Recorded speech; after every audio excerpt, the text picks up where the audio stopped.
tentar, né, mostrar, trazer pesquisadores, professores para dar uma formação. E essa formação, ela é principalmente para os professores da educação básica, para estudantes, né, graduados ou de pós-graduação, mas também é aberta ao público.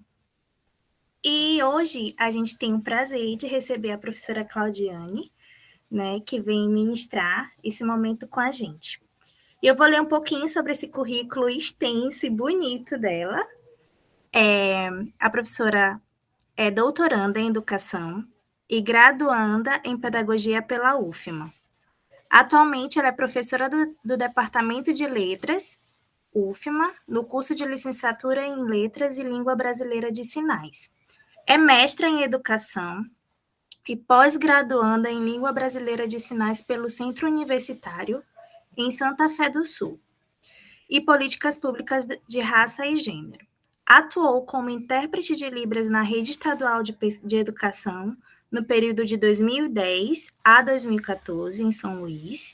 Realiza pesquisas na área de História da Educação, estudos de relações de gêneros, raça e sexualidade de pessoas com deficiência. Tem experiência em didática, inclusive para alunos surdos, bem como tecnologias para alunos ou alunas surdas e surdos, participando como professora, colaboradora do projeto da construção do site Maranhão, em Sinais da UFMA. Trabalhou também no grupo de formação de professores, o Profeb-Par, e atualmente é membro do colegiado do curso de graduação em Licenciatura em Letras e Língua Brasileira de Sinais, e também compõe o núcleo docente estruturante do curso. Ministra disciplinas pedagógicas na Diretoria de Tecnologias na Educação, integra o projeto Escrevendo a Libras por meio da escrita de sinais e é componente do grupo de pesquisa e extensão em tradução e do MAFA-EDC, na UFMA. Participa também do grupo de pesquisa de Mulheres e Relações de Gênero, o GENGE. Bom, a professora Claudiane Araújo, ela vai hoje ministrar, né, esse momento para vocês, cujo título é Infância de Meninas Negras no Asilo de Santa Teresa, no período de 1855 a 1870. A princípio, ela vai ter esse momento de fala, e após o momento de fala da professora Claudiane, a gente vai abrir para alguma discussão, dúvidas, perguntas ou apontamentos que vocês queiram fazer. Ao final da fala da professora Claudiane, vai estar disponibilizado o link de presença no chat, tá bom? E ela também disponibilizou alguns documentos que eu vou estar postando aqui para vocês. Então, seja bem-vindo, professora Claudiane, é um prazer estar com você. E vamos lá. Oi, gente, boa noite. Bom, quero agradecer, né, o convite da professora Rosiane, agradecer a nossa colega Heloísa, né, por estar mediando aí essa comunicação. Quero já fazer a minha descrição aqui. Vocês viram que eu trabalho com educação especial, então eu sempre penso por essa perspectiva, né, inclusive, de repente tem alguma pessoa cega aqui, enfim. Então, eu sou uma mulher morena, cabelos negros, eu estou vestida com uma blusa preta, manga comprida, atrás de mim tem uma cortina cor-de-rosa, tem um ar-condicionado e uns guarda-roupas, porque eu estou aqui no meu quarto, achei aconchegante para a gente ter essa conversa aqui sobre a infância de meninas negras, né? No Asilo de Santa Teresa, uma pesquisa de cunho histórico. Eu gosto muito de História da Educação. O meu doutorado está na área de História da Educação, de mulheres, só que dessa vez eu fui mais para o viés da educação especial, e eu sou apaixonada assim, por a questão da história, da infância e das pessoas com deficiência, né? E também, obviamente, das relações de gênero e raça, do qual também eu fiz uma pós-graduação para aprofundar minhas leituras sobre. Mas eu estou aqui processo de aprendizado, em construção, sempre buscando aprendizado. Tá bom? Então, eu peço licença aqui para vocês, para eu compartilhar a apresentação. Vocês estão me ouvindo direitinho? Só me dê um feedback, por favor. Aqui tá ok, professora. Tá, só um minutinho.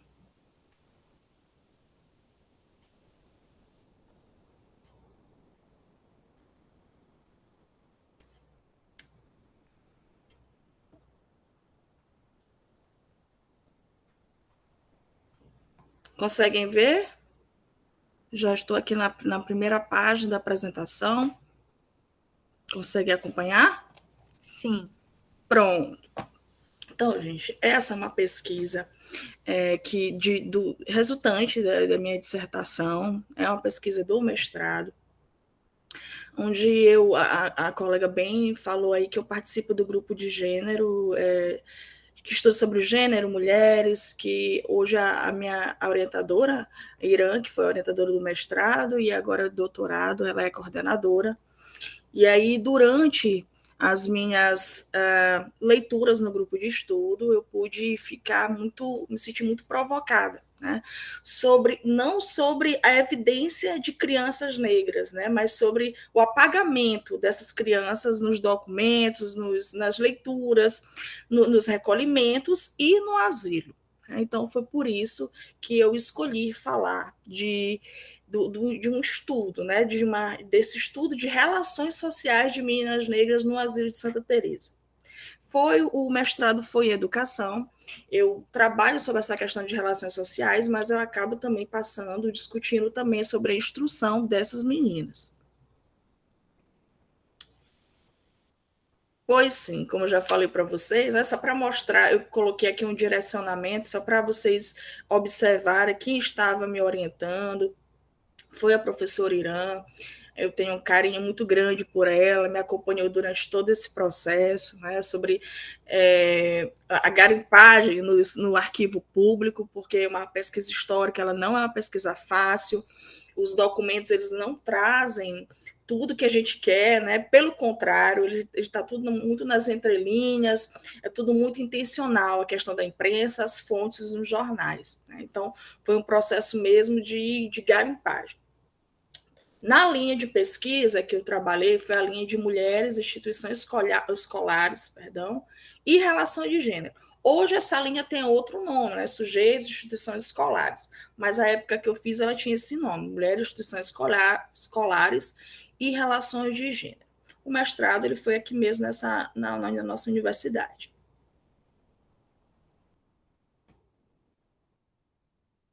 Opa! Nossa, peraí, só um minutinho que eu acho que eu pulei alguns, só um minutinho. Este Canva é uma ferramenta que nos pega algumas peças. Pronto, as motivações, então, da pesquisa.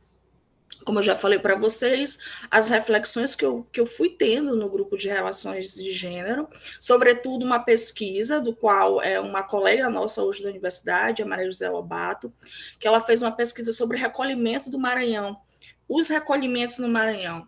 E aí, nos recolhimentos, que era onde os locais onde se recebiam as meninas pobres, desvalidas, órfãs, quando ela falou no livro dela sobre o asilo de Santa Teresa, eu vi um silenciamento dessas fontes no que diz respeito a essas crianças, a essas meninas, na verdade, negras. E aí eu lembro que eu perguntei para ela, né, porque se ela não tinha encontrado nada, e eu lembro muito bem que ela me disse, não encontrei nada, né? Isso já fica a dica, né, para uma futura pesquisa, né?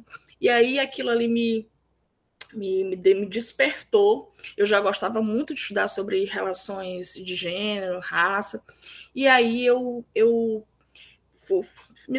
me candidatei, né, a vaga, me matriculei, fui fazer tentar o mestrado, e aí, graças a Deus, deu tudo certo, e aí a gente começou, então, a fazer essa pesquisa. Como eu já falei para vocês, há um silenciamento da documentação e da literatura. Eu lembro que eu ficava horas e horas no arquivo público, no Arquivo Público do Maranhão, no estado do Maranhão, e não encontrava o que eu queria encontrar, e eu lembro que eu compartilhava dessa minha aflição com a professora Irã, e ela falava: Claudiane, o silenciamento já é uma resposta para a tua pesquisa, né? Esse silenciamento da pesquisa. E aí eu já estou compartilhando essa informação para vocês, né? É igual quando eu estudo a educação de surdos. Os surdos sempre estiveram na história, mas onde estão os surdos na história? As mulheres surdas sempre estiveram, as mulheres cegas sempre estiveram, as crianças negras sempre estiveram, mas onde é que elas estão na documentação? Né? Quando não falando que era, na grande parte, eu estou falando da segunda metade do século XIX, que era oneroso, que dava muito gasto na linguagem de hoje, né? Investir nessa educação dessas crianças, então era sempre com essa perspectiva muito negativa. Então, foi isso que me impulsionou a pesquisar sobre a infância dessas meninas. Os objetivos foram, então, analisar essas relações sociais das meninas negras no Asilo de Santa Teresa a partir da escolarização recebida nessa instituição. Então, foi um trabalho de análise mesmo. Né? Então, a partir da documentação, que documentação? Relatórios, jornais da época. Eu peguei é uma espécie de frequência. Na verdade, é um registro de todas as meninas, que a gente vai ver lá na frente, de todas as meninas que estavam lá. Dentre elas, tinham meninas negras, mas elas apareciam de uma forma diferenciada, como eu vou mostrar para vocês. Né? Então, as meninas que eram brancas, elas não tinham determinado adjetivo. As meninas que são negras, que eram negras, elas apareciam com um adjetivo, né, bem específico, para justamente diferenciá-las, né, dizer que elas eram diferentes daquele contexto. Aí nós temos, né, os objetivos específicos, que foram identificar as possíveis diferenciações recebidas na instituição a partir da cor da pele e do gênero. E aí nós temos todo aquele cenário na segunda metade do século XIX. Eu peguei aqui o marco temporal foi de 1855 a 1870, porque foi o período de criação do asilo até o período do seu fechamento. É verdade que alguns autores falam que foi 1856, outros falam 1855. Né? À luz da documentação, eu optei por colocar 1855. Tá certo? E aí, a educação era bem voltada, já me antecipando, né, bem voltada para essa perspectiva. Né? Tanto é que o Asilo de Santa Teresa ele tem essa característica bem peculiar. Que característica? Era um asilo voltado para a educação profissionalizante. Então, era uma espécie de treino. Né? Quando as meninas estavam lá, estavam treinando para a vida doméstica, onde elas aprendiam a cozinhar, a costurar, coisas bem típicas daquela época, né? Para que elas, quando elas saíssem de lá, né, já com seus 14, 15 anos, já saíssem já sabendo toda aquela dinâmica, né, do ambiente privado, né, que é a questão doméstica, de cozinhar, de cuidar do lar. E a gente vai perceber, à luz da documentação, que isso se deu de uma forma bem mais forte, né, digamos assim, bem mais acentuada na vida dessas meninas negras. As categorias que eu escolhi para trabalhar foram essas, né? Porque quando a gente faz esse trabalho de pesquisa, a gente não pode ficar assim que nem um barquinho à deriva, né? A gente tem que saber exatamente o que a gente vai estudar, até porque nós temos aí, no caso do mestrado, 2 anos, e a gente tem que realmente ter um foco, né? E esse foco são as categorias que a gente vai trabalhando, vai utilizando. Então, durante a pesquisa vão surgindo várias categorias, e aí quando a gente se apaixona pelo objeto de pesquisa, a gente acaba querendo falar mais e mais e mais. E eu lembro que a minha orientadora, de uma forma muito sábia, me falou: Claudinha, tu precisa te desapaixonar pelo teu objeto. Que eu realmente, quando eu fui me debruçando nas leituras, eu queria falar mais e mais e mais, mas tem um momento que realmente a pesquisa ela tem que, né, parar, deixar aí um fio solto para as próximas pesquisas. E aí eu escolhi a categoria de raça, gênero, infância, relações sociais e educação. Até porque o mestrado era educação, eu não poderia, então, perder o foco. Então, foi basicamente essas categorias.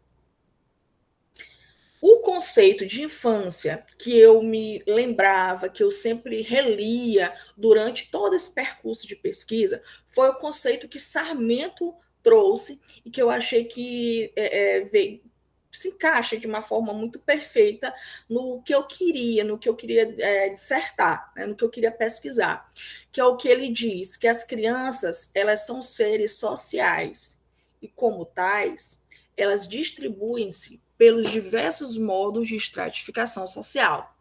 A classe social, a etnia a que pertencem, a raça, o gênero, a região do globo onde vivem.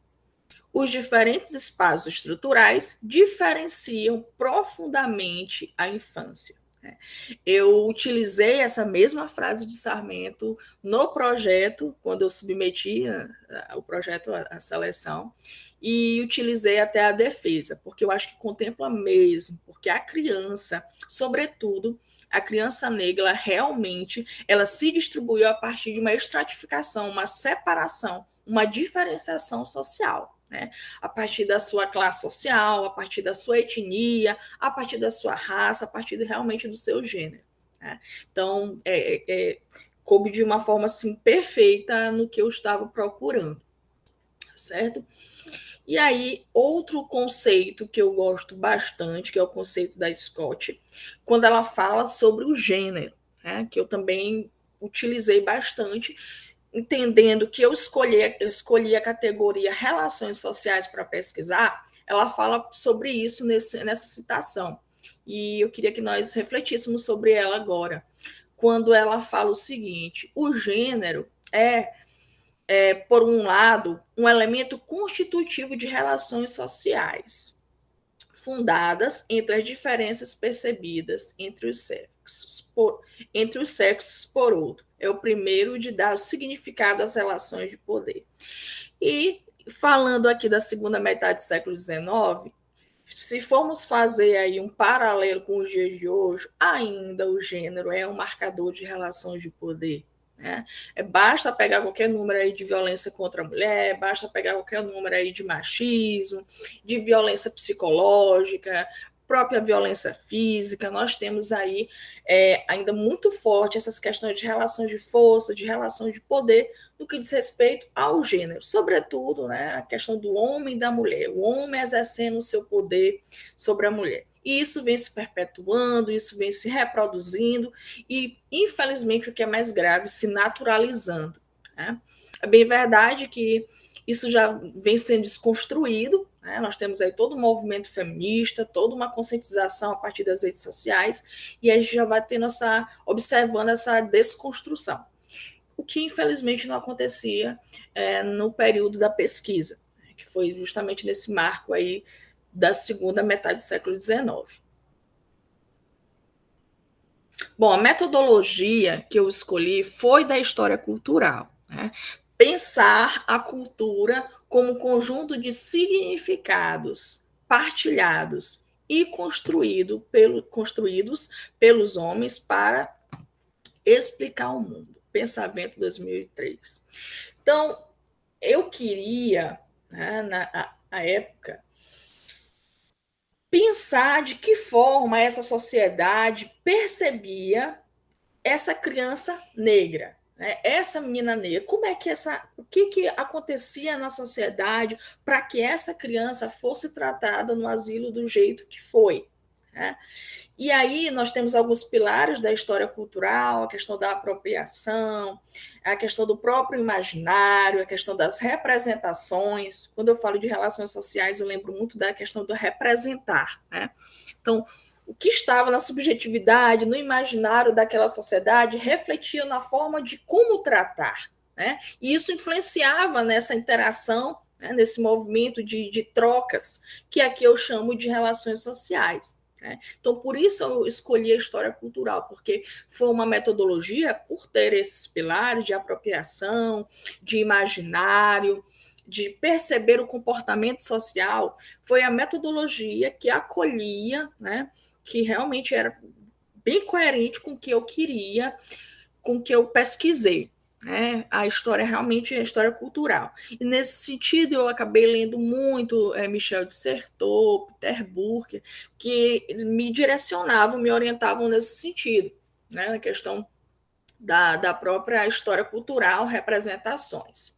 Michel de Certeau, Chartier, foram autores que me acompanharam aí durante esses 2 anos de mestrado. E aí eu faço questão aqui de falar para vocês desses teóricos, porque de repente tem alguém aqui que pretende trabalhar com história da educação, pretende estudar a história das instituições escolares, enfim, ou até mesmo as próprias relações de gênero na história.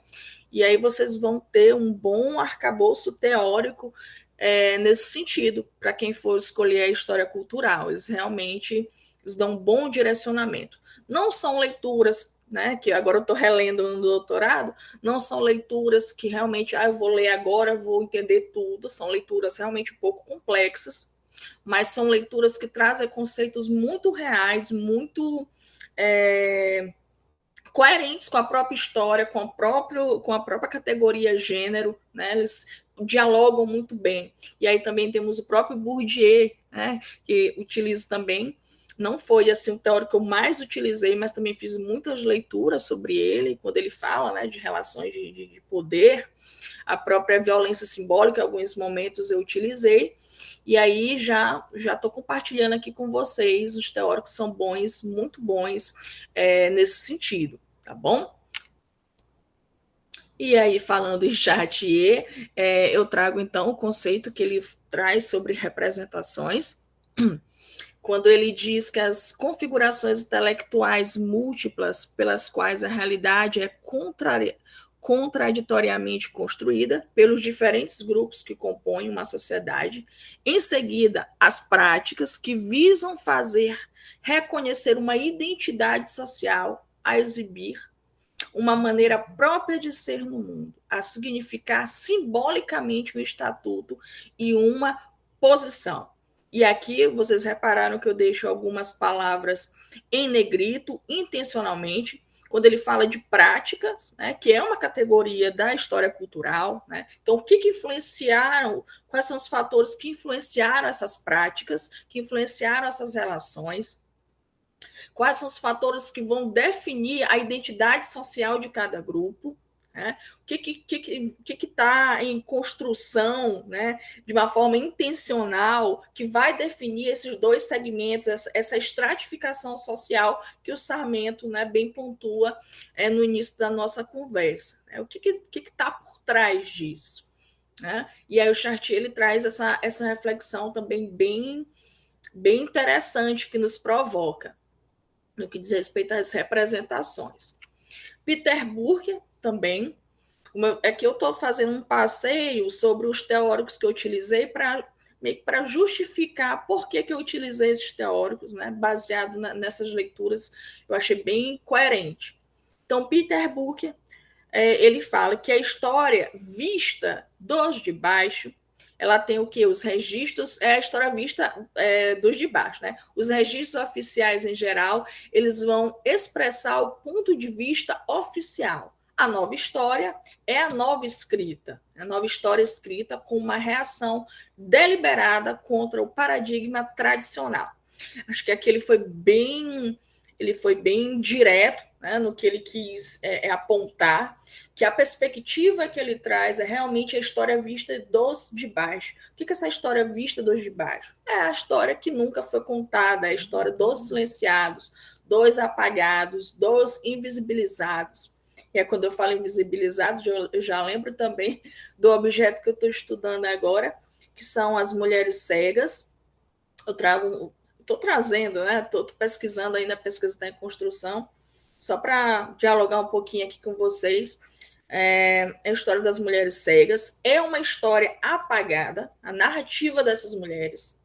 A partir de um estudo da arte, a gente observa que tem pesquisas falando do ESEMA, que é a escola de cegos, mas a história dessas mulheres, elas eu vou me arriscar aqui dizer que nunca, elas nunca foram narradas no que diz respeito ao Maranhão. né, a trajetória delas. Então, é isso que eu estou trabalhando.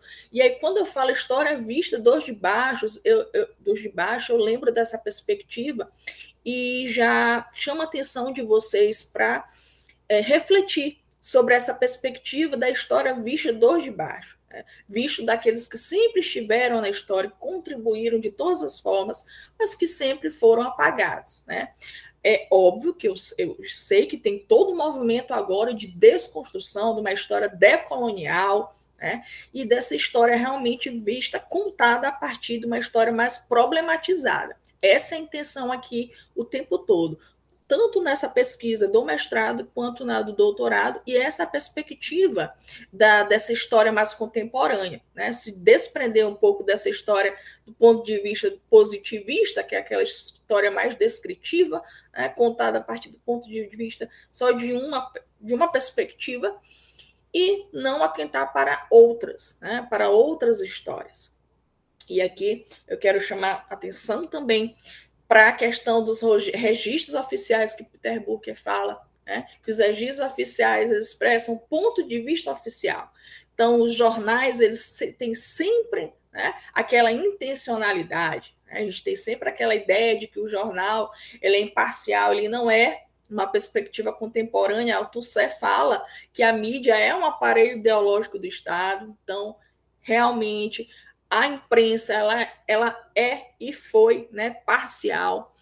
E aí eu falo e provo para vocês lá na frente que tem alguns registros que vêm falar justamente dessa intencionalidade de sempre trazer essa criança negra de uma perspectiva negativa, né, a partir desses registros oficiais.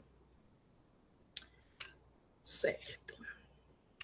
Algumas reflexões, então, que eu fiz, né, no decorrer desse percurso investigativo. Quais influências sociais, né? Em que sentido? Aqui eu acabei não completando, peço desculpa. Mas quais foram essas influências sociais que contribuíram para que a sociedade visse, para que construísse no imaginário social a percepção que ela tinha sobre crianças negras naquela época, né? E trazendo de uma forma bem didática, o que se passava na cabeça das pessoas, né? Que aqui a gente está falando de imaginário, para não perder o viés da história cultural, mas é basicamente isso, né, que está por trás, né? O que passava na cabeça das pessoas? Para alguma coisa passar na cabeça dessas pessoas é porque elas eram influenciadas por algo.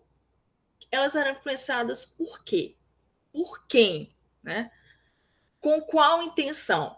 Então, isso tudo, essas perguntas, elas foram me instigando durante todo esse percurso investigativo, pensando a partir das categorias da história cultural, apropriação, imaginário, representação e práticas, que são justamente os costumes, o comportamento, de que forma a sociedade se comportava, né?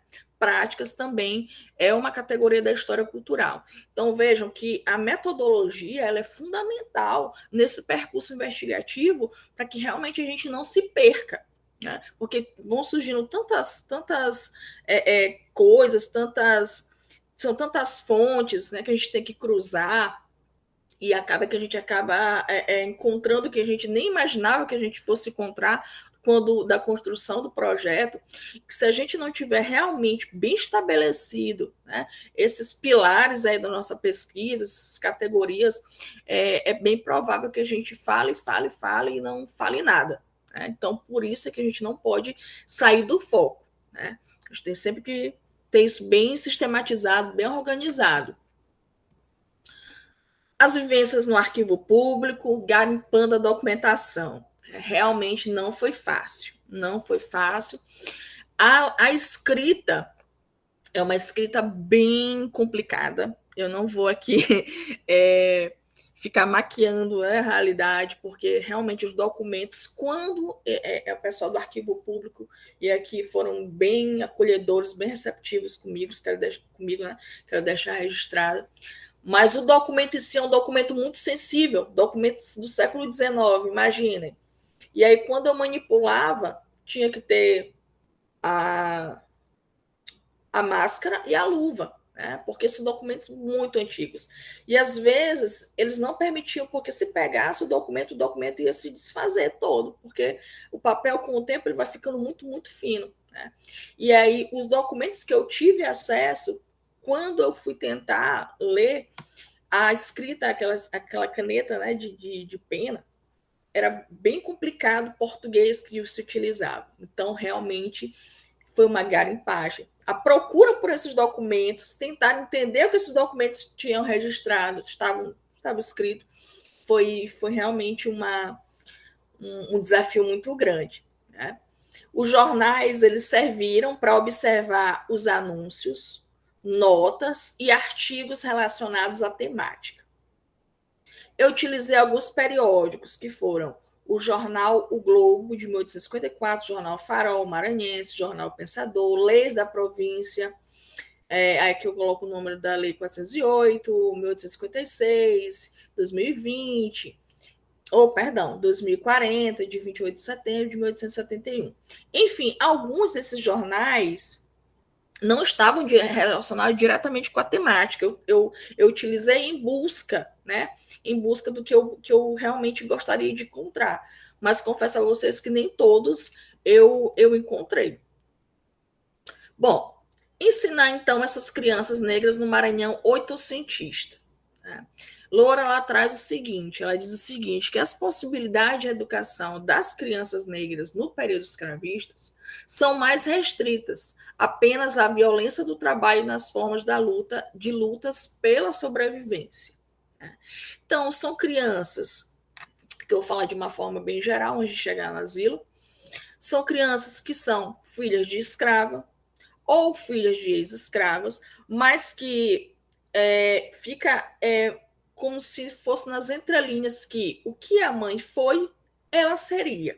Por mais que em 1888 tivesse a abolição da escravatura, isso não aconteceu do dia para a noite, essa mudança. Né? Teve todo um processo para que realmente isso fosse acabando. Né? Mas é justamente isso que vai definir o fato de uma criança ser filha ou não ser de uma escrava. É isso que vai definir essa diferenciação dentro do Asilo de Santa Teresa, né? Além da cor da pele, como discuti lá na frente com vocês, como eu apontei. Então, é como se fosse assim, você é filha de quem? Né? Ah, você é filha de escravo, de ex-escravo? Então, está lá tudinho registrado nos documentos dessa instituição, desse asilo.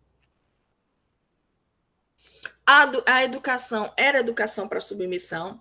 Lembra que eu falei para vocês no começo da nossa conversa que o que era ensinado, e aqui, tanto para a menina negra quanto para a menina branca, era como é que elas iam fazer quando saísse do asilo, visto que o asilo era uma educação profissionalizante, então elas estavam literalmente sendo treinadas para quando saíssem de lá, as que não tivessem, né, bem casadas, elas iriam, e as que tivessem casadas ou não, elas iriam realmente fazer toda essas ações, né, domésticas, essas tarefas domésticas, né, cozer, costurar, enfim. Então, tudo voltado para o ambiente mesmo doméstico. E isso era tudo muito natural para a época, né, tudo muito natural. O que vai definir aqui a criança negra da criança branca é realmente o tratar. Lembra que eu falei da representação? O que essa criança representava? O que essa criança negra representava no asilo, né? Então, a educação era uma educação para submissão. A ação do Estado, ela apresentava diferenciações profundas quando o favorecimento da instrução dos setores negros é comparado com o que se destinava a outros grupos. Cruz, 2008. A professora Mariléia Cruz foi ela produziu a tese dela sobre instrução de crianças negras e foi uma tese que eu confesso a vocês que eu li muito, né, muito. Ela trabalhou com análise de conteúdo e ela trouxe assim, muitas inquietações e muitos dados interessantes, né? E é uma professora aqui da nossa universidade, né? E aí ela trouxe o papel do Estado nesse sentido, né? Que tem alguns momentos realmente, inclusive o próprio diretor do asilo, lá na frente eu vou mostrar para vocês, ele fala, ele fala assim de uma forma assim, bem direta. Não é oneroso instruir, acolher meninas negras nesse asilo. Ou seja, está dando prejuízo. Né? Então, realmente não se tinha interesse, né, em acolher essas meninas. Vamos prosseguir aqui nosso diálogo. Certo. Aí eu trago essa lei aqui para vocês, a Lei 2040, de 28 de setembro de 1871, em relatório enviado ao presidente da província do Maranhão. Bom, aqui sai um pouco do nosso marco temporal, mas é para vocês terem uma ideia de como que era, né? Aqui eu não estou falando diretamente para crianças negras, mas para as meninas negras, perdão, mas para as crianças negras. Quando essa lei fala o seguinte: a sociedade manumissora desejava poder admitir entre os fins de sua instituição o de receber menores filhos de escravos, de que trata o artigo 2º da lei. Mas, bem a sem pesar, vê que não lhe é possível tomar sobre si esse oneroso encargo nos restritos termos da mesma lei. Então, aqui ele fala de forma bem direta. Não é oneroso. Ônus é o quê? É perder de alguma forma. Né? Bônus, ganhar, ônus, perder. Então, perder algo é o quê? Dá prejuízo. Né? Então, não era de interesse. Não era de interesse oferecer. Então, deixa eu ver aqui. Receber, porque eu tenho que ter cuidado de falar de receber instrução. O de receber esses menores, segundo esse presidente da província. E aqui eu estou falando já de 1871. Né? Nosso marco temporal é outro, mas para vocês verem, aqui já está próximo de 1888, pouco próximo. Veja que a representação social aqui nessa época ainda não era boa, né, digamos assim, que eles não tinham realmente esse interesse de acolher.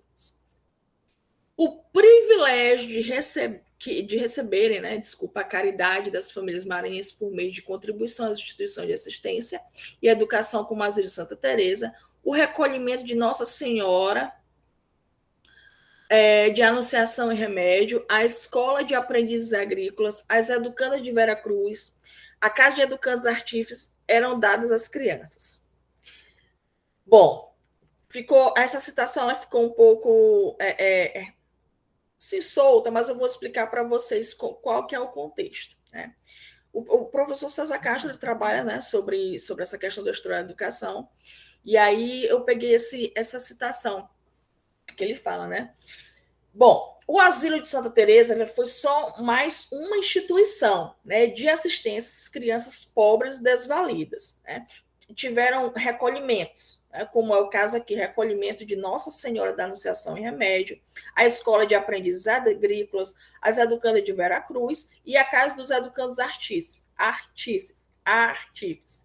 Né? Então, esses recolhimentos, né, que eu coloco em negrito porque é o locus, o objeto, né, que eu trabalhei, o lugar, né, nós tínhamos, qual era o objetivo, então? Acolhimento, né, recolhimento, recolher, acolher. Que meninas? Meninas pobres, desvalidas, né? E alguns documentos falam, né, expostas.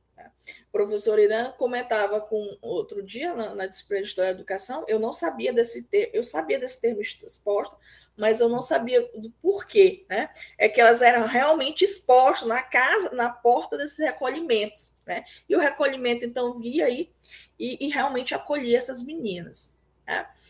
E aí nós temos todo um sistema, que nós vamos entrar na discussão já, todo um sistema de regras, de relações de poder, né, de controle dessas meninas nesses recolhimentos.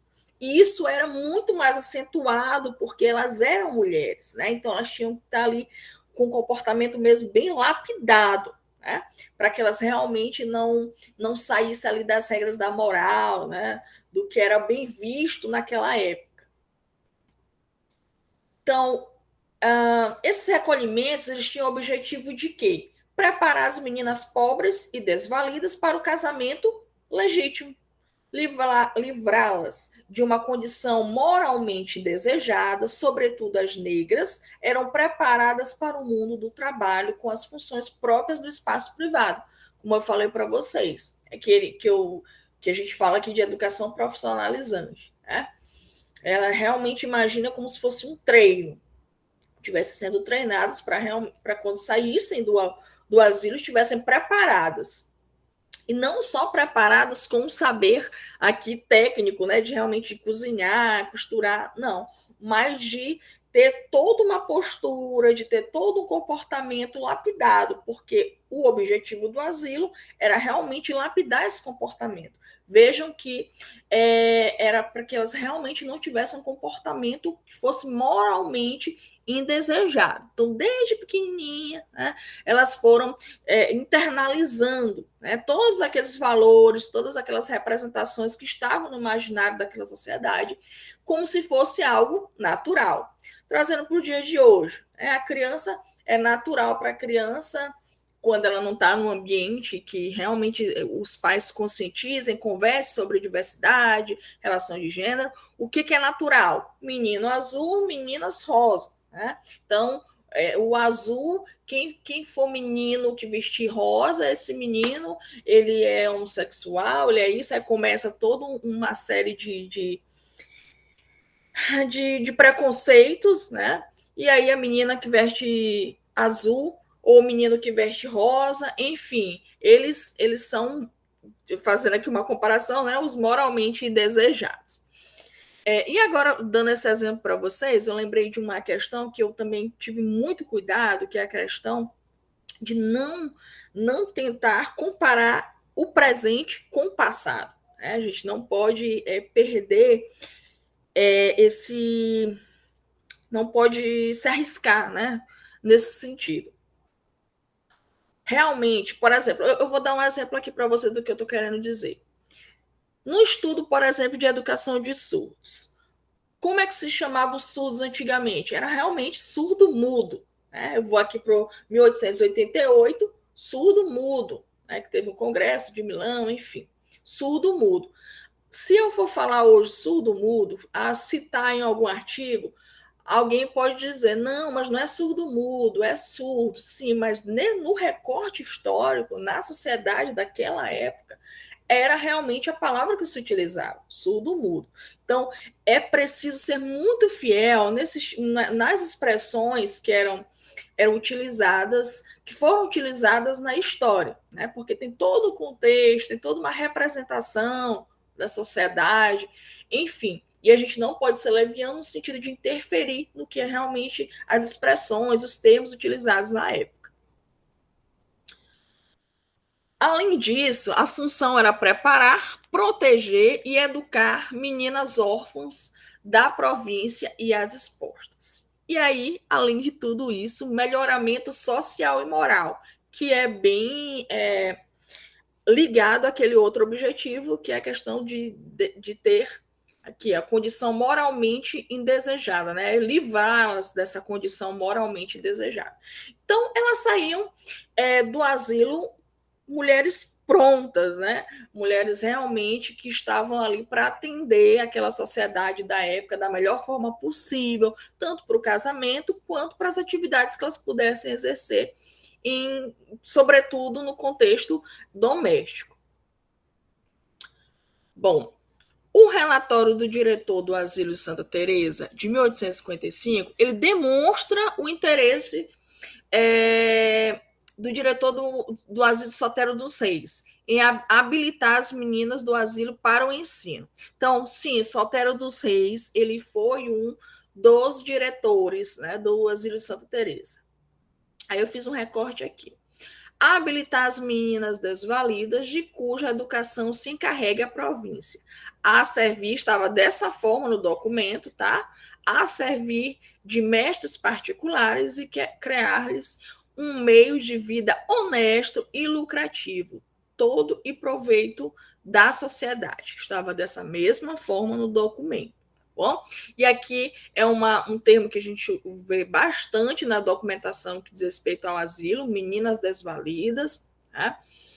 E aí ele fala mais uma vez de vida honesta, que está articulada a questão do melhoramento social. Então, a educação é uma educação voltada para a moral, né? E lucrativo. Por quê? Porque se entende que elas vão sair de lá com conhecimento suficiente, né, para que elas realmente exerçam as tarefas que elas foram treinadas para exercer.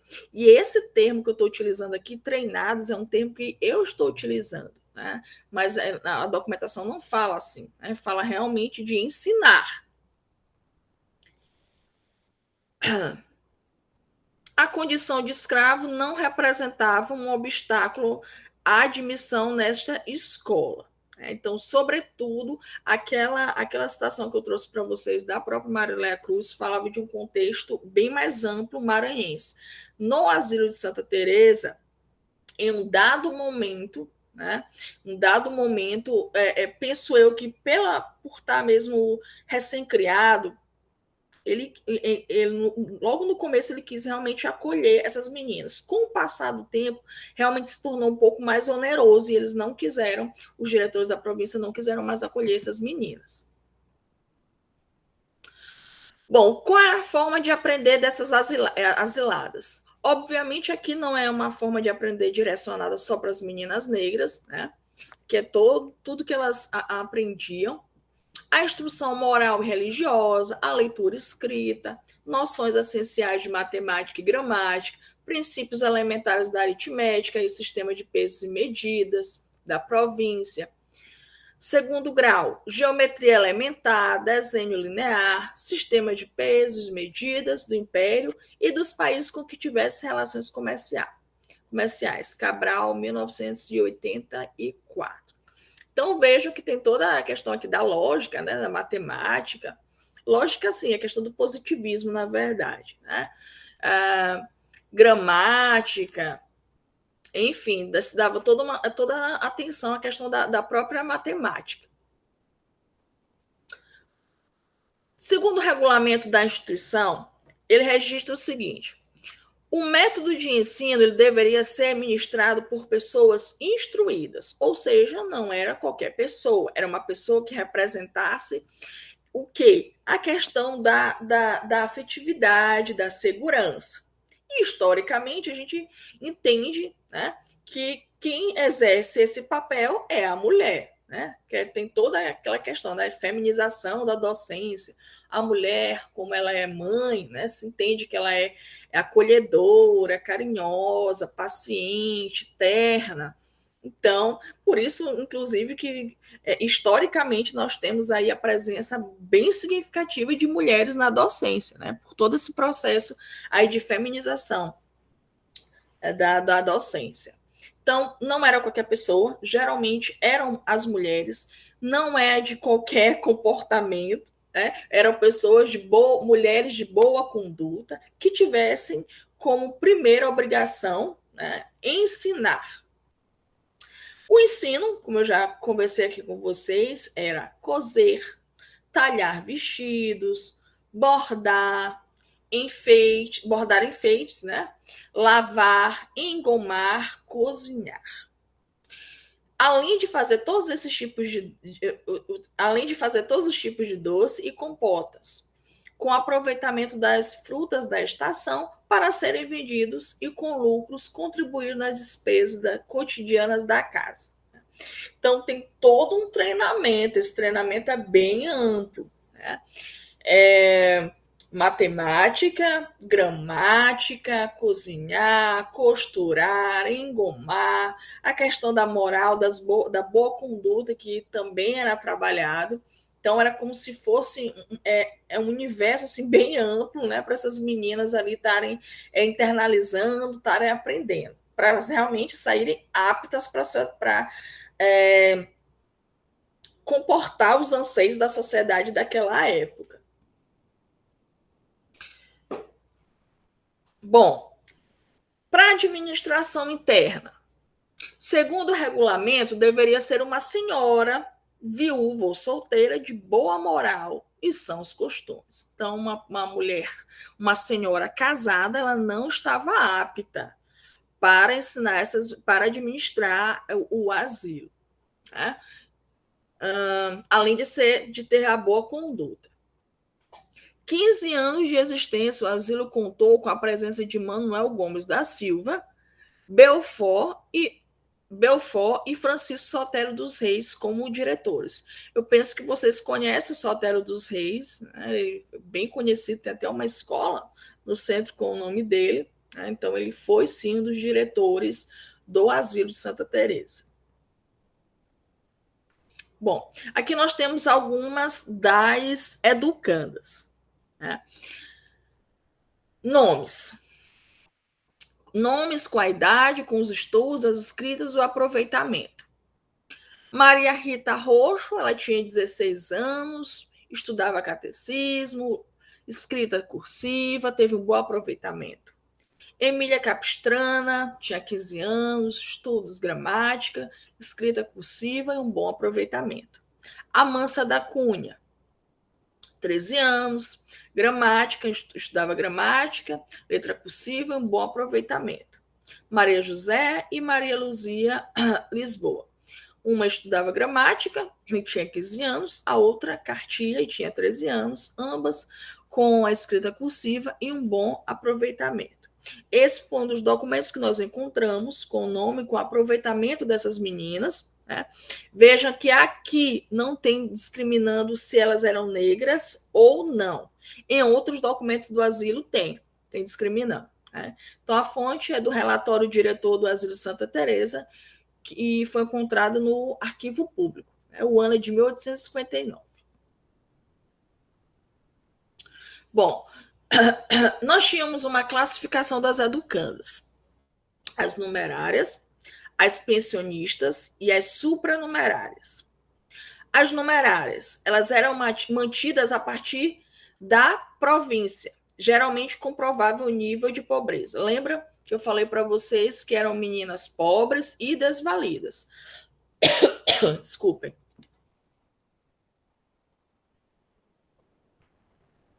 As pensionistas, pais, benfeitores ou tutores se responsabilizavam a pagar para educá-las. As supranumerárias, mantidas pelo Tesouro Público. Vejam, e já vão fazendo as análises de vocês, que o asilo ele funcionou durante 15 anos. Essas meninas eram mantidas pelo Tesouro Público. E lembram que eu falei para vocês e mostrei que eles falam, né, que era um oneroso encargo manter essas meninas no asilo. Né? Tá bem aqui, ó, mantidas pelo Tesouro Público. Então, é como se estivesse realmente dando prejuízo para a província manter essas meninas dentro desse asilo. Aqui, mais uma vez, eu estou falando das meninas, tanto negras quanto brancas. Né? Mais lá na frente que a gente vai ter a diferenciação de como elas aparecem na documentação. Bom, eu utilizei também o Foucault na dissertação, quando ele fala de relações de poder. Né? Ele fala de como esses mecanismos disciplinares eles são fundamentais para manter a ordem. Qualquer semelhança com a escola não é mera coincidência. Né? Nós temos mecanismos de controle, mecanismos de força, de relações de poder e mecanismos hierárquicos. Né? E aí ele diz: economia do tempo e dos gestos, onde eram estabelecidos horários que correspondiam a uma secessão de ações e conteúdos que precisavam ser trabalhados pela criança. Aqui ele faz um recorte das crianças, né?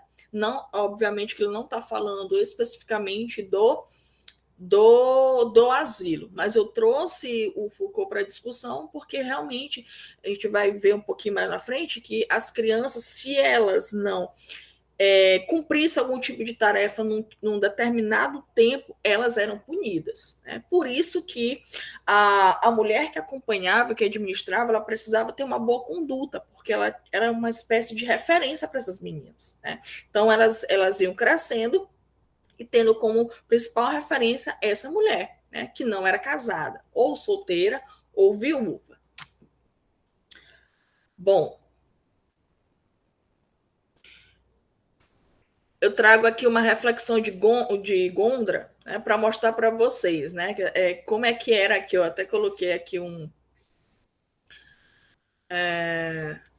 esse instrumento que me fugiu agora o nome dele, mas para dar ideia, né, de som, de chamamento, né, de despertar, que era uma das formas, era uma das ações que a administradora se utilizava para acordar mesmo as meninas no horário X, no horário certo, né?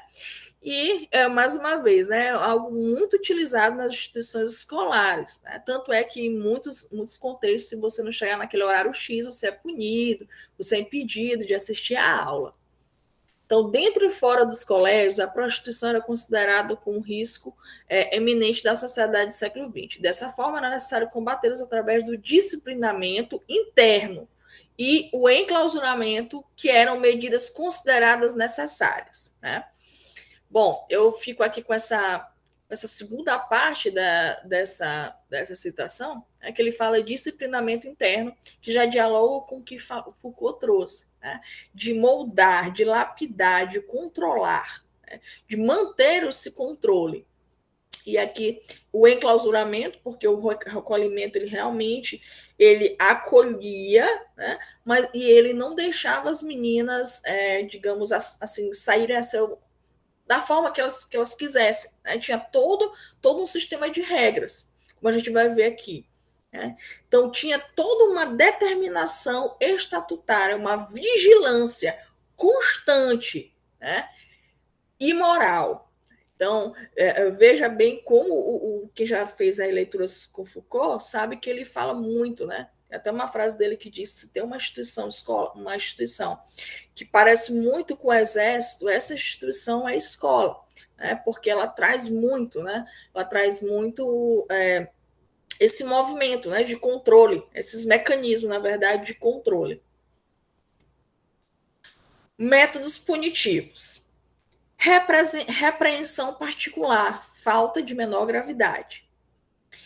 Caso não cumprissem algumas dessas determinações, se não participassem das aulas, se não acordassem com o suado despertador.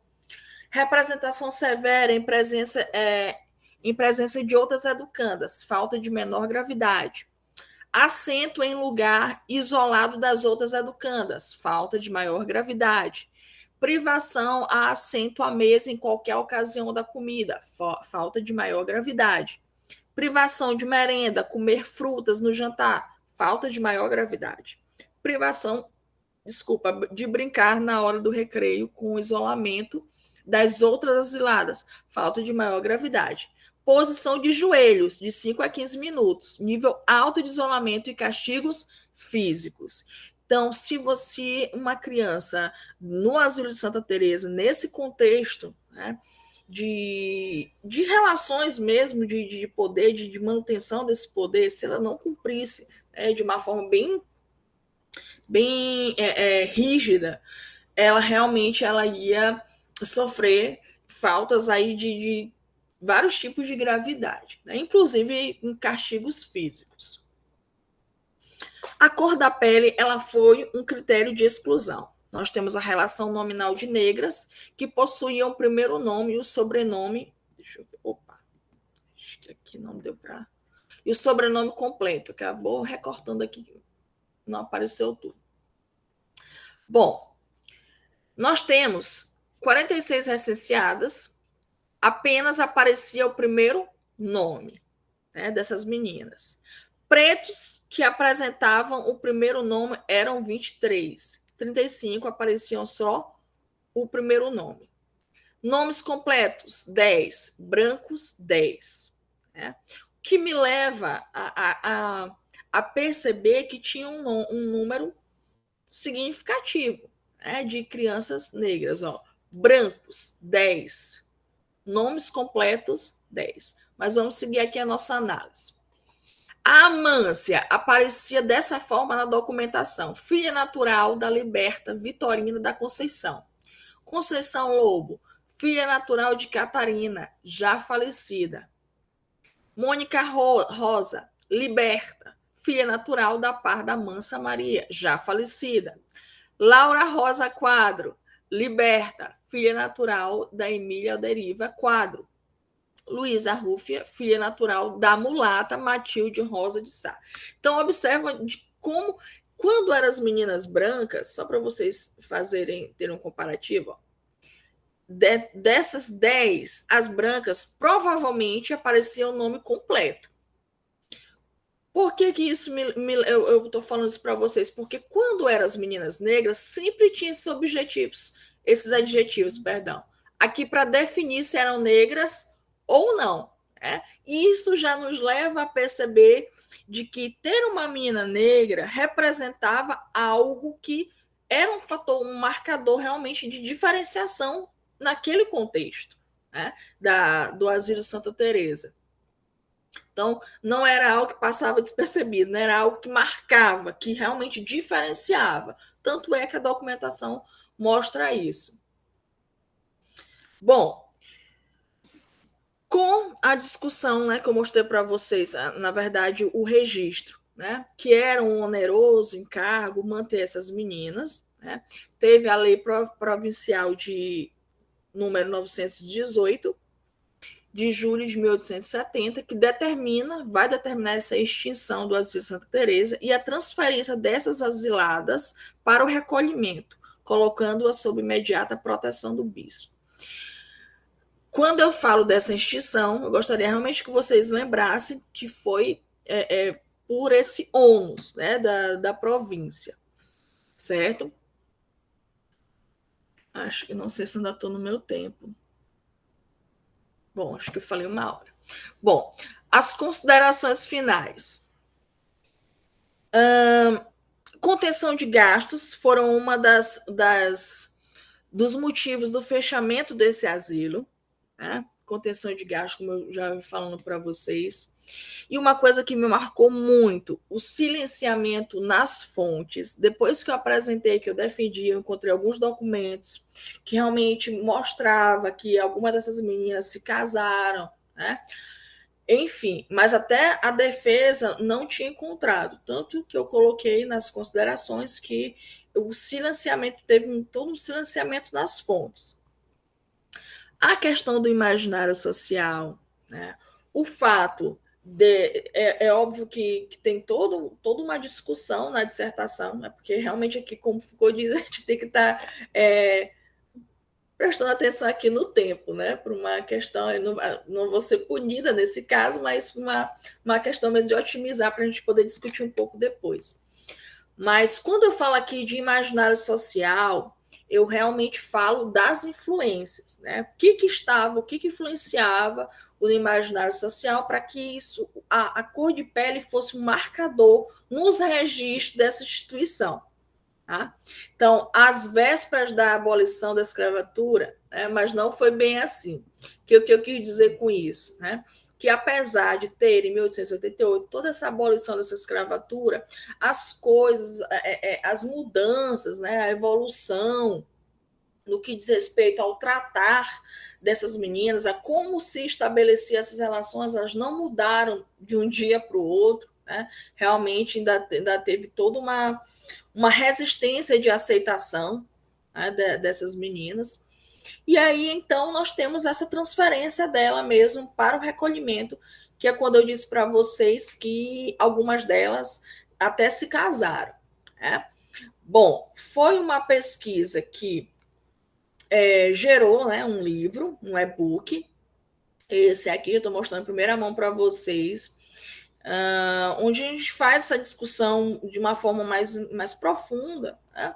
É uma dissertação, então eu realmente poderia ter falado um pouco mais, mas os 2 anos meio que pediram para que eu, né, desse uma pausa, deixasse um fio solto para outras reflexões, outras pesquisas, mas teve esse livro, né, que é o e-book, e aí eu fiz vários, na verdade, 3 artigos, um capítulo de um livro, e que eu disponibilizei aqui para a colega Heloíse, né, que foi publicado pela Edifma, que é editora do IFMA, tá bom? Para quem se interessar.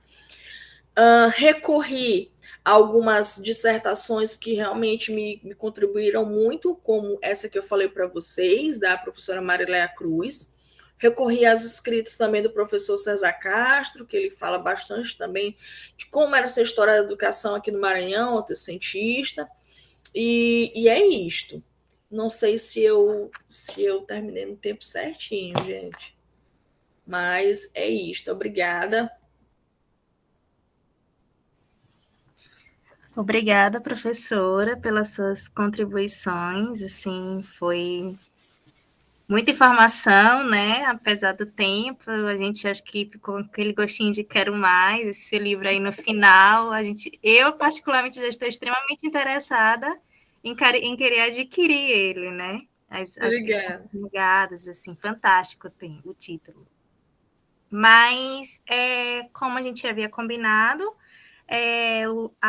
o link de presença já está no chat, vou postar novamente daqui a pouco. Agora eu vou abrir para perguntas, inclusive eu tenho algumas aqui também, que eu fiz bastante anotação.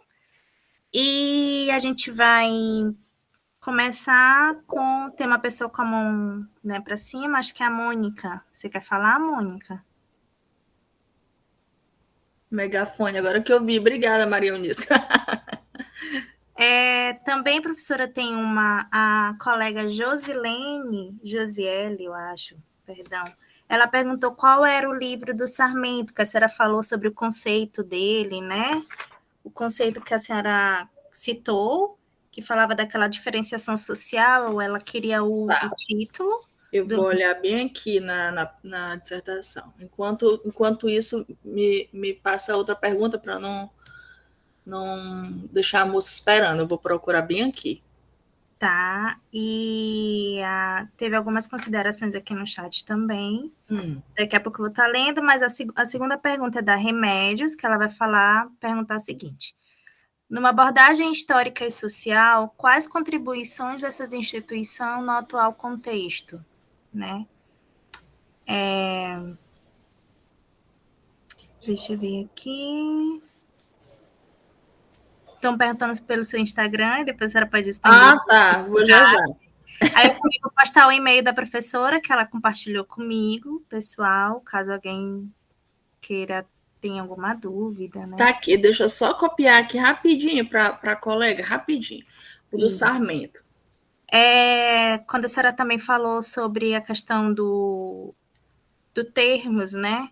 Sim. Em determinados períodos, a senhora citou aquele exemplo do surdo-mudo, e aí uma colega fez uma pontuação, né? Que ainda hoje se ouve falar em surdo-mudo, né? Sim. Apenas sinalização para mencionar a característica dessa pessoa. De fato, a gente ainda se ouve falar muito esse termo, né? Surdo-mudo. Sim. Deixa eu ver aqui. Qual foi a pergunta da contribuição, querida? Numa abordagem histórica e social, quais contribuições dessas instituições no atual contexto? E aí eu vou aproveitar também para fazer logo a minha pergunta. Quem quiser, no segundo momento, a gente faz uma outra rodada, tá bom? A minha pergunta, professora, na verdade, a senhora já até respondeu, assim, de forma muito sucinta, mas eu fiquei muito curiosa porque tu falaste sobre esse momento em que essas crianças negras estiveram no asilo, né? Sim. Aí eu queria também saber mais ou menos de que idade, até que idade elas estavam asiladas. O que aconteceu com elas, assim, posteriormente, após todo esse ensinamento que elas estiveram nessa instituição, não sei se eu posso chamar assim de instituição, mas o pós-asilo, apesar desses ensinamentos que elas estiveram lá dentro, será que de fato elas conseguiram utilizar, por exemplo, elas conseguiram algum meio de sobrevivência? A senhora citou que algumas casaram, né? Mas tu falaste também no final desse silenciamento, né? Sim. Mas, enfim, eu fiquei curiosa para saber como é que foi o percurso dessas crianças pós-asilamento, né? O que aconteceu com elas. E também, tu também falou, né, desse quantitativo de crianças negras, e eu fiquei também um pouco curiosa se, apesar do teu recorte, né, temporal, o intuito do Asilo Santa Teresa era, de fato, acolher essas meninas negras, né? Porque a gente pode perceber que não tiveram somente meninas negras, Sim. mas tiveram meninas brancas. E a gente, quando a gente vai fazer alguma leitura breve assim sobre esse período histórico, a gente percebe muito essa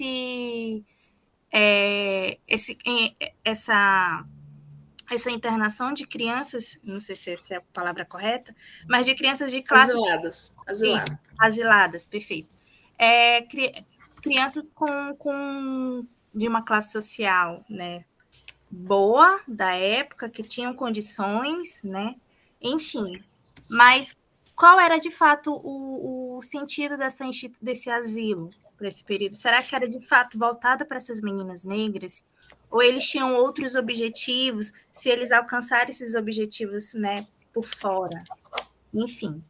E aí a gente abre o segundo momento de perguntas após essas contribuições com a resposta da professora.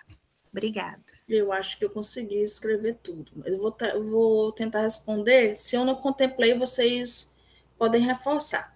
O que aconteceu com as meninas? Bom, logo na defesa, no dia lá da defesa da dissertação, eu lembro que o professor César, quando eu falei do silenciamento, o professor César Castro me disse que ele tinha uma boa documentação do próprio Sotero dos Reis, né, que falava do futuro dessas meninas.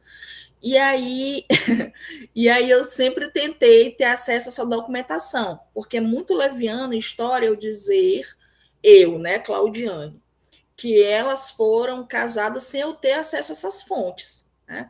Eu falei porque o professor tem toda a credibilidade, ele tem as fontes, mas eu ainda não tive acesso a essas fontes. Por isso que eu estou falando aqui para vocês de uma forma assim bem informal, né? Que realmente, do jeito que eu contei a história, né? Dá vontade de saber qual foi o destino dessas meninas. Né? Pela documentação que eu imagino que tenha, com certeza deve ter, por conta, né, do professor que é um estudioso na área, algumas se casaram e provavelmente, como elas internalizaram todo esse ensinamento, é um ensinamento profissionalizante. Vamos fazer um paralelo, né, com os dias de hoje. Uma pessoa, quando faz um curso profissionalizante de mecânico, de, sei lá, técnica de edificações, ela sai dali bem expert, né, no que o curso está se propondo, né? Ela realmente o filme lá, né, o Tempos Modernos, ela vai fazendo, naturalizou aquilo, vai fazendo de forma assim bem natural, né? Então, pelo decorrer da história e pelo que essa documentação que infelizmente eu não tive acesso, ela diz é que elas tiveram o objetivo do asilo, ele foi alcançado, que era fazer essas meninas terem boas condutas e bons casamentos, né? Então, não concluí a pesquisa justamente pela falta de acesso às fontes, né? E aí, porque também eu queria trabalhar mais com a questão da deficiência, que é o meu campo mesmo de trabalho aqui da própria universidade. Então, respondeu aqui o que aconteceu com essas meninas. Falta de acesso às próprias fontes, né? Até porque eu me afastei um pouco do próprio arquivo público e da pesquisa em si. E aí, já contando aqui uma curiosidade para vocês, eu tentei submeter para o doutorado a continuação da pesquisa e eu fui questionada. Essas fontes, eles falaram, né, que algumas mulheres já tinham sido casadas, tudo que já ia se afastando um pouco do objeto de pesquisa do doutorado, que era a educação, né, porque eu já ia falar da questão do casamento, enfim. Então, as fontes foram ficando cada vez mais escassas. Se eu tenho uma fonte escassa dentro da história da educação, fica difícil de pesquisar, porque eu tenho que provar o que eu estou falando via documentação, não é isso? Fontes primárias, fontes secundárias, enfim. E aí, por conta disso, eu não prolonguei a pesquisa, mas pensei, né, tentei, mas não deu certo por conta das próprias fontes. Mas quem quiser quem tiver curiosidade, né, já falei aqui do e-book, né, e o professor, eu estava olhando outro dia, ele também tem um artigo falando sobre o Asilo de Santa Teresa, o professor César Castro, está lá, Asilo de Santa Teresa, a Educação no Asilo de Santa Teresa, salvo engano. A colega do Sarmento, que perguntou do livro do Sarmento, eu coloquei aqui. Eu vou deixar a contribuição para o finalzinho. Qual o sentido do asilo? Será que o sentido do asilo foi realmente né, contemplar, acolher essas meninas, penso eu que foi mais por via de obrigação. Né? Tanto é que já no final ele diz, olha, não, trazendo aqui uma linguagem bem didática, olha, não tem como, é muito prejuízo, não tem como mesmo. Né? E aí, tanto é que eu coloquei aqui na documentação que tinham pessoas, tinham asiladas, né? A colega estava perguntando qual o termo, asiladas, que eram mantidas por pessoas que tinham realmente recursos para mantê-las, né? Quem mantinha essas meninas negras era a própria província. E aí chegou um momento que realmente eles não suportaram mais mantê-las, né? Não conseguiram mais mantê-las. Tá? Então, dentro da história, eu tenho que trabalhar muito nessa perspectiva também das hipóteses. É óbvio que eu não vou ficar, né, divagando, devaneando, sem uma precisão científica. Mas os documentos, eles me provam e me conduzem para uma análise. Né? E a análise que eu tive foi essa. Né? E já respondendo a tua pergunta, é que não foi de interesse. O acolhimento dessas minas foi um mecanismo mesmo como que fosse uma obrigação. Tá? Eu achei muito interessante essa pergunta, né? Qual contribuição? Né? Eu não sei se eu coloquei certo. Qual a contribuição dessa pesquisa para os dias de hoje? Acho que foi basicamente isso, né? Acho que foi isso. Sim, professora. A Isso. contribuição dessas instituições no atual contexto. Tá. Bom,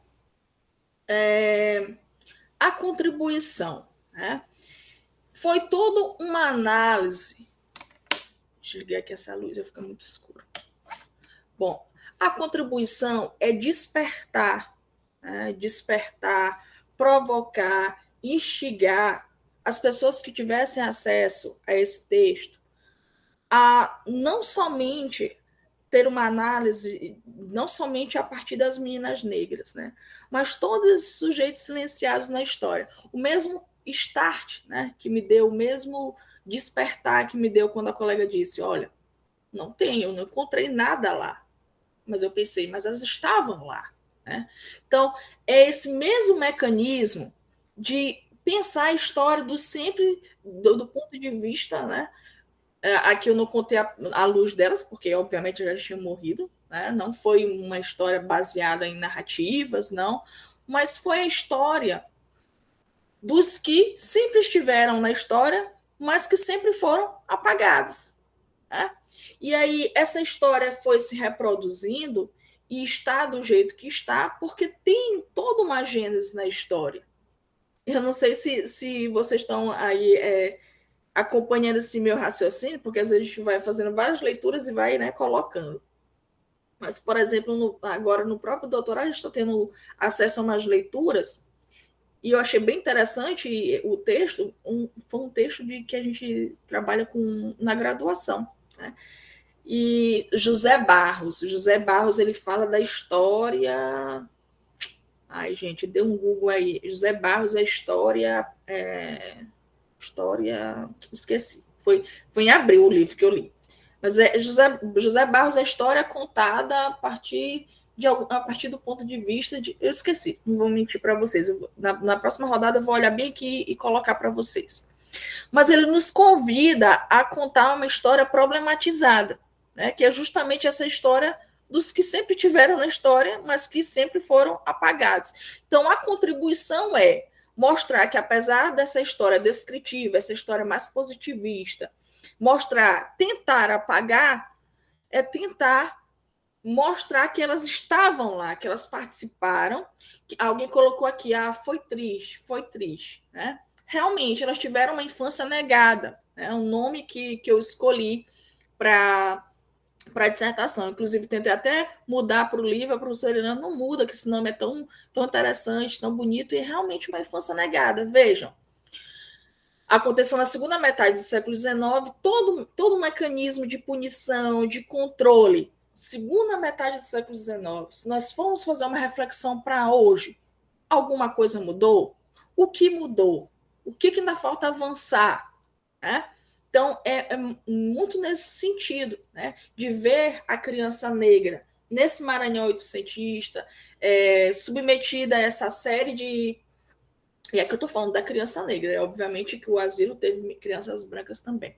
Né? Mas aí vocês veem como um marco, a cor da pele foi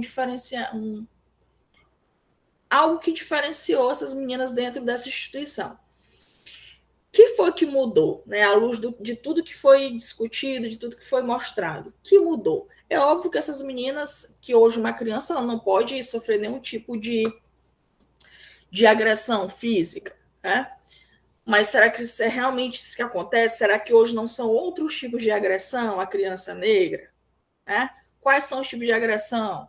Hoje, se vocês forem dar um Google, né, como a gente fala muito hoje, vocês vão ver que a criança negra ela recebe menos afago da professora do que a criança branca. Né? Podem buscar, que vocês vão ver. Assim como as crianças autistas, já trazendo para a minha área de estudo, elas recebem menos afeto das professoras do que uma criança que não tenha deficiência. Né?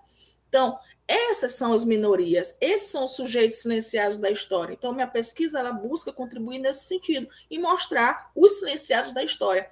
E uma coisa que eu estou aprendendo bastante é, inclusive, na forma que eu escrevo. Né? Se eu estou falando, por exemplo, de uma mulher surda, eu evito falar silenciados. Se eu estou falando de uma mulher cega, eu evito falar visibilidade, eu evito falar haja vista. Por quê? Porque eu já participei de rodas de conversa que essas mulheres elas se sentem excluídas, inclusive a partir desses próprios termos. Né? Então vejam que às vezes eu estou falando com vocês, eu fico freando o que eu estou falando, justamente para tentar incluir da maior forma possível. Né? E aí é uma área que eu tenho estudado bastante, essa questão da interseccionalidade, e alguém perguntou no meu Instagram, né? @ClaudianeAraújo509.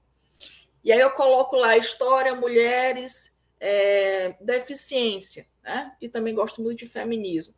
Porque eu entendo que esses são os sujeitos silenciados da história. Assim como a comunidade LGBTQIAP+, né, são os sujeitos silenciados da história. Sempre estiveram lá, mas a história positivista, a história descritiva, ela sempre silenciou, sempre teve uma tentativa.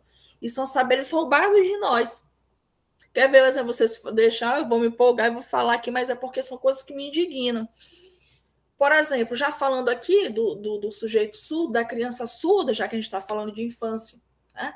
Vocês, por exemplo, vocês não sei se tem aluno de graduação, é só professores da educação básica, mas, por exemplo, nós não tivemos acesso à língua brasileira de sinais na nossa educação básica. É um saber roubado de nós. Se a gente quis, a gente foi atrás de um curso, né? Curso de Libras, a gente fez durante a graduação 60 horas que não dá, infelizmente, uma noção, dá uma noção mínima, né, de comunicação. Então, foram saberes que foram roubados de nós. Né? Então, isso já trazendo para a pesquisa novamente, isso se naturaliza, se reproduz, se naturaliza. E quando vem alguém, algum professor, algum pesquisador, enfim, alguém que se indigna com essa situação, aí essa pessoa, né, é considerada revoltada, né, ela acaba sendo ali mexendo num vespeiro, trazendo uma linguagem bem didática. Né? Então, eu gosto muito de estudar nesse sentido desses sujeitos mesmo invisibilizados na história. Já estou pensando aqui na terminologia que eu estou utilizando, né? Invisibilizados. Tá? Trazer vocês para essa análise. Porque a gente fala tanto, né, Heloísa, que abriu a câmera, de uma sociedade inclusiva, eu tenho que incluir de vários sentidos. Vamos trazer aqui para análise aqui da criança negra. Hoje o céu está pretinho de chuva. A coisa está preta. Olha, não são tuas negras. Gente, como professora, a gente tem que ter muito cuidado com o que a gente fala. Muito cuidado. E essas expressões, né, professora, que fazem parte do nosso dia a dia, né, assim, se tornam de fato muito chulas em relação a gente não ter essa empatia com o outro, né? A gente precisa de fato se policiar, ou reaprender de fato a falar, a respeitar mesmo o próximo, né? Exatamente. A Remédios, ela agradece essas respostas. A Remédios, ela contribuiu, né, com mais uma fala e tem também mais uma pergunta. E a gente fecha esse bloco, gente. Se alguém quiser fazer mais alguma pergunta, ou deixa no chat ou levanta a mãozinha, tá bom? Enquanto isso, eu vou ler a contribuição de Remédio, que foi a que fez a pergunta para a senhora por último.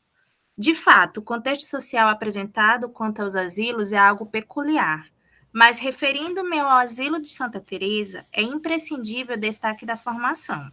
Sim. Com a chegada das irmãs, muitas mudanças foram ocorrendo. Cabe salientar que a discriminação de gênero de fato sim existiram. Porém, o objetivo sempre foi o fato de acolher em estado de vulnerabilidade. Esse foi o principal já no comando das irmãs. E ela, né, finaliza dizendo que os registros realmente são de difícil acesso. A última, a pergunta da Mônica, que ela levantou a mãozinha, não sei se ela quer falar ou se eu posso ler. Mônica do Nascimento. Bom, ela pergunta como que essas meninas negras elas eram tratadas pelos funcionários do asilo. A senhora apresentou ali algumas atividades, né, ao decorrer do período desse asilamento, e aí ela gostaria de saber como é que elas eram tratadas pelos funcionários, né? Frisando que o diretor era sempre uma figura masculina e também tinha aquela outra mulher, né, que a senhora citou também, Administrativo. Que era uma mulher que ou era viúva ou era solteira, para ter aquele, né, papel lá de meu Deus, fugiu-me agora o nome. Administração, né? Isso. Mais alguma pergunta? Eu finalizo com essa, professora. Acho que sim, né? Pode responder? Pode sim. Bom, como essas meninas eram tratadas? O que a documentação, até o momento que eu pesquisei, gente, a defesa foi em 2013, tá? Faz um tempo. Mas vejam, depois dessa pesquisa já tiveram várias, inclusive uma colega que citou a própria dissertação, que me deu muita honra.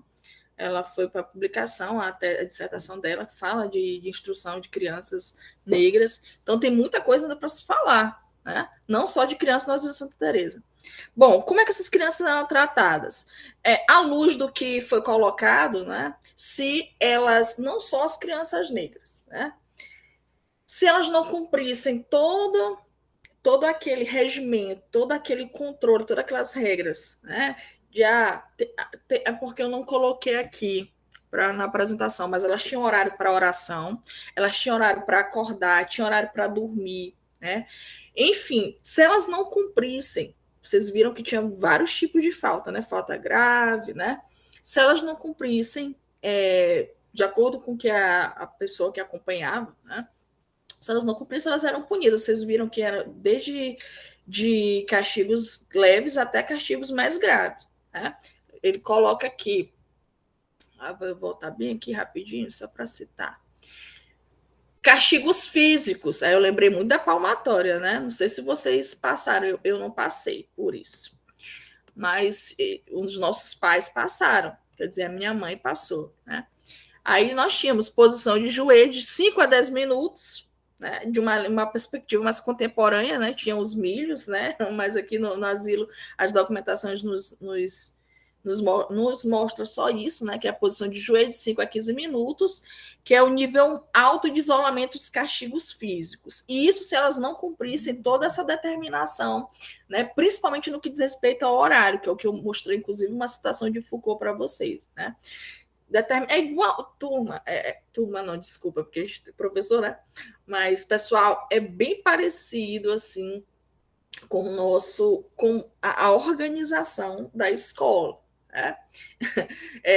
Pelo menos, assim, com a escola que eu estudei, né? Eu tenho certeza que muitos de vocês, se não chegasse no horário, você era impedido de assistir a aula. Se você não chegasse com a farda toda certinha, você era impedido. Quantas e quantas vezes eu não peguei, assim, uma chuva gigantesca. Desculpa, cheguei toda encharcada na escola e fui impedida de assistir a aula por conta disso. Ou porque o tênis era preto, eu ia com tênis branco, porque, enfim, não poderia comprar um tênis preto por N motivos e fui impedida. Então, vejam, qualquer semelhança, né, com esse recorte histórico não é mera coincidência. Então, eu precisaria, enquanto menina negra, sair dessas regras estabelecidas dentro do asilo para ter essa punição, certo? Então, estava tudo muito ligado. Você cumpriu, você não é punido. Você cumpriu, você será punido. Tá? O diferencial dessa dissertação realmente foi já tiveram outras, no que diz respeito à instrução do recolhimento, mas foi de mostrar esse fator diferenciador e de de fazer essa provocação, né?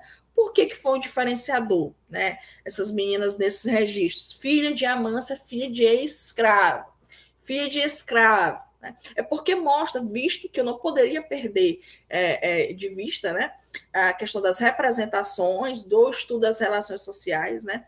Eu o tempo todo tive uma pergunta que me impulsionava, que era o que se passava no imaginário social para que o tratamento fosse esse, principalmente na documentação. Então, no livro eu venho falando nesses pilares da história cultural. Então, a sociedade era assim, por isso que o asilo as tratava dessa forma.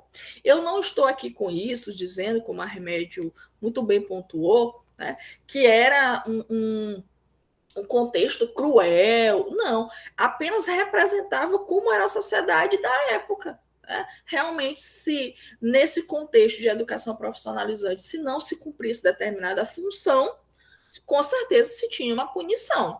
Né? E aqui nós temos punições, inclusive físicas, porque era algo natural para a época. Né? Então, não há de se escandalizar, porque era o contexto social daquela época. Né?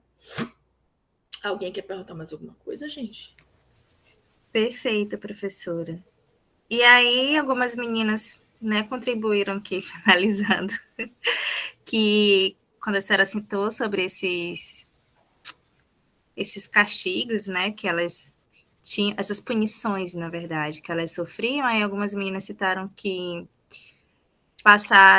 que tiveram a palmatória ao estudar tabuada, a questão de ficar de joelho no milho, quando errava a cartilha na escola de reforço.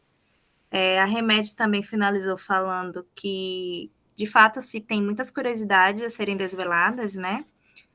Algo curioso são os objetos dessas instituições, alguns de origem portuguesa, e ela pontua também que algumas usavam no seu traje, que era o uniforme, eram trajes de gala, né? Enfim. E eu acho que é isso. Alguém mais quer fazer alguma pontuação ou falar? Se não, eu acho que a gente pode finalizar. Eu gostaria de agradecer, né, esse momento que a gente teve com a professora Claudiane, que foi, assim, fantástico, grandioso, principalmente para a gente que é do grupo de GT de Histórias. Inclusive, a colega nossa, que ela tá, agora entrou para o mestrado na UFMA, e o seu objeto de pesquisa é inclusive, o asilo de Santa Teresa, né? Que a Railina, ela não pôde estar aqui. Que legal! Ela está aqui na sala? Não, ela não pôde estar, Nossa, mas legal. foi. E aí a gente tem assim um grupo de histórias, a gente faz várias pesquisas, estuda, e a gente está tentando aí embrenhar para o mestrado também. Poxa, que legal. Professora Claudiane, muitíssimo obrigado. A gente assim conseguiu absorver muitas coisas, né, sobre essas meninas negras, sobre o asilo de Santa Teresa, que é aqui no nosso estado, que a gente precisa mesmo conhecer, entender um pouco sobre esse contexto, né, de ensino da época e, né, se tratando dessas meninas. Também gostaria que a senhora fez um pedido para mim da gente tirar a foto, então eu peço, por favor, que todas abram suas câmeras. Laísa, deixa eu só fazer uma consideração aqui antes de você tirar a foto. Tá. Bom, interessante palestra também vai contribuir ricamente para os estudos. Muito obrigada. Gente, obrigada a vocês. Assim, já que você falou, né, que vocês são do grupo de história, só para compartilhar, assim, algumas aflições que eu tive, mas para dizer, sim, compartilhar minha experiência, né? Primeiro, vocês vão com certeza, se vocês escolheram, alguém que escolheu o arquivo, o Asilo Santa Teresa, provavelmente vai para o arquivo público. Ah. O conselho que eu dou para vocês é não desistam da documentação, porque é uma escrita um pouco solitária. Não estou aqui dizendo que minha orientadora me deixou de jeito nenhum. Pelo contrário, ela foi em muitos momentos até psicóloga. Ela foi maravilhosa, me acalmou. Mas quando você se depara com a documentação, que não está o objeto lá bonitinho na documentação, bate um desespero. Né? Então, assim, por isso que eu disse, não desistam, porque realmente é uma garimpagem. Né? Estou no quarto escuro com enxaqueca. É uma garimpagem, realmente é uma garimpagem. Fiquem ligados nas discussões, quando alguém falar assim, olha, né, ainda não se falou sobre isso, né, tem sempre um fiozinho solto. Vocês falaram o que aconteceu com as meninas? Pois é, eu não pude concluir. Concluir não, eu não pude continuar. Mas de repente vocês têm acesso a essa documentação, encontrem coisas que eu não encontrei, vocês darão continuidade. E esses estudos que ninguém nunca falou têm grande chance de serem publicados. Todo mundo se interessa, é muito interessante, tem grande chance de submeter um projeto e ser aprovado, porque são coisas que a gente está procurando, né? Coisas inéditas, tá bom? Se atentem nessas leituras, quem for para a história cultural de Peter Burke, é uma leitura um pouco complexa, eu acho, não sei se vocês que já leu achou, mas são autores, Peter Burke e Michel de Certeau, Chartier, que nos ajudam muito no nosso objeto, tá bom? E é isso. Olha, legal, a instituição estará aberta, Congresso das Irmãs Doroteia, conhecer a história do Padre Malagrida. Essa minha colega Maria José, ela pesquisou sobre a história, muito legal. Das Irmãs Doroteias. Aham. Ah, professora, a gente está aí mesmo nessa busca desse arquivo público, que não é fácil. Já fiquei lá horas e horas sentadas ali, pesquisando, olhando o jornal, folheava e não via assim, meu Deus. E a professora Rosiane, agora? Ela, não, continua. Eu não sei vocês, eu não sou historiadora, eu sou pedagoga, mas eu amo história, né? Isso que me move. Pois E aí é. a gente tem que persistir mesmo. E entender, Sim. olha, Maria Alcione, é minha aluna. Pois é, viu, gente? Persistir. A nossa colega de História da Educação, do Letras Libras, Alcione. Elari, tu consegue ver todos, porque aqui no meu não está aparecendo, consegue?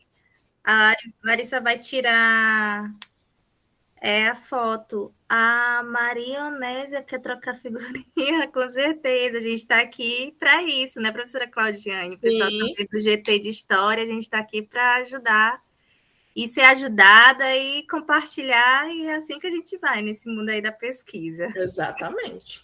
Bora, X! Todo mundo sorrindo. Foi, Lari? Não, ainda não. Opa!